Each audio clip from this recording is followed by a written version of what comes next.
자, 여러분, 우리 1일 합격노트 부동산 세법 기초입문 우리 3주차 문제 한번 보도록 하겠습니다. 여러분 보시면 자, 3주차 문제를 봅니다. 먼저 첫 번째요. 자, OX입니다. 상속, 증여 등을 통한 무상취득은 취득세가 과세되지 않는다. OX요. 자, 여러분 답을 보겠습니다. X입니다, 여러분.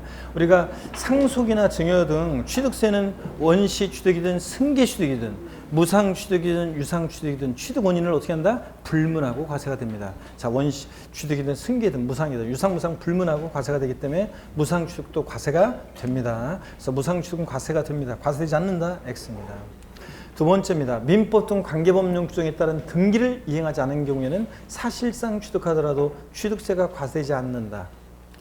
취득세는 실질과세 원칙 규정되니까 등기, 등록, 허가 등과 무관하게 과세합니다. 그래서 등기 안 됐어도 사실상 취득만 하면 취득한 것으로 봅니다. 취득세가 과세됩니다. X입니다. 그래서 사실상 취득하더라도 과세되지 않는다. X입니다. 취득세가 과세됩니다.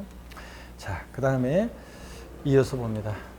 세 번째로요. 부동산 거래 신고 등에 관한 법률에 따른 신고서를 제출해서 같은 법정에 따라 검증이 이루어진 취득의 경우 그 사실상 취득가격이요. 국수공판법 객관적 취득 사실상 취득가격이 지방세법 규정에 따라 세무소장으로부터 통보받은 자료에 따라 확인된 금액보다 이 사실상 취득가격이 이 확인된 금액보다 이런 것에 의해서 확인된 금액보다 적은 경우에 그 사실상 취득가격을 값한다. 그렇습니까, 여러분? 아닙니다. 사실상 취득가격이 아니라 뭐로 한다? 확인된 금액으로 합니다. 자, 확인된 금액으로요. 그래서 포인트는 확인된 금액만 꼭 기억합니다. 확인된 금액으로 하는 거지 사실상 취득가격으로 하지 않습니다. 사실상 취득가격이 확인된 금액보다 작으면 이 확인된 금액으로 한다는 거 꼭 기억합니다.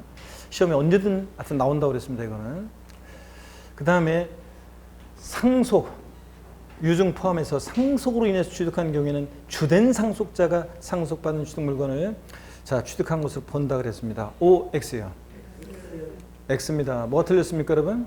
자, 상속으로 취득한 자산은 상속인 각자입니다. 상속인 각자지 주된 상속자이다. 민법상 상속 지분이 가장 높은 자이다. 아닙니다. 자, 상속으로 취득한 자산은 상속인 대한이 민국이 만세 있으면 대한이 주택, 민국이 토지, 만세 상가 그러면 그 상속인 각자가 대한이 민국이 만세 각자가 납승자가 됩니다. 공동 상속의 경우에 공동 상속인들은 취득세 납부에 대해서 연대 납세는 있다 없다? 있고요. 하여튼 상속인 각자인데 주된 상속자, 민법상 상속 지분이 가장 높은 자 X입니다. 재산세랑 헷갈리면 안 됩니다.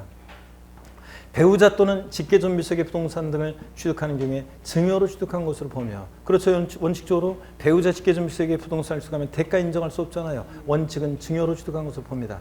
근데 직계비속이 권리 이전에 등기가 필요한 직계존속의 부동산을 서로 교환한 경우에 무상으로 취득한 것으로 본다. OX요. 자, 여러분 배우자 직계존비속의 부동산을 취득하면 원칙은 증여로 취득한 것으로 보는데 대가 인정할 수 없잖아요. 근데 다만 자 배우자 직계존비속 간에도 대가 있다는 것이 입증이 되면 유상취득으로 보는 경우가 있습니다. 공매, 경매를 통해서 취득한다거나 파산 선고로 처분되는 부동산을 취득한다거나 이렇게 등기 등록을 요하는 재산을 서로 직계존비속 간에 교환한다거나 이런 경우에는 더 공시가 되니까 다 드러나니까 자 대가관계 입증이 되니까 뭐라고요? 무상이 아니라 뭐라고요? 유상으로. 무상이 아니라 유상으로 취득한 것으로 봅니다. 여러분. 아셨죠, 여러분? 이렇게 보셨습니다. 자, 여러분 수고하셨고요. 자, 다음에 또 역시 시크한 모습으로 다시 뵙도록 하겠습니다. 고맙습니다. 네.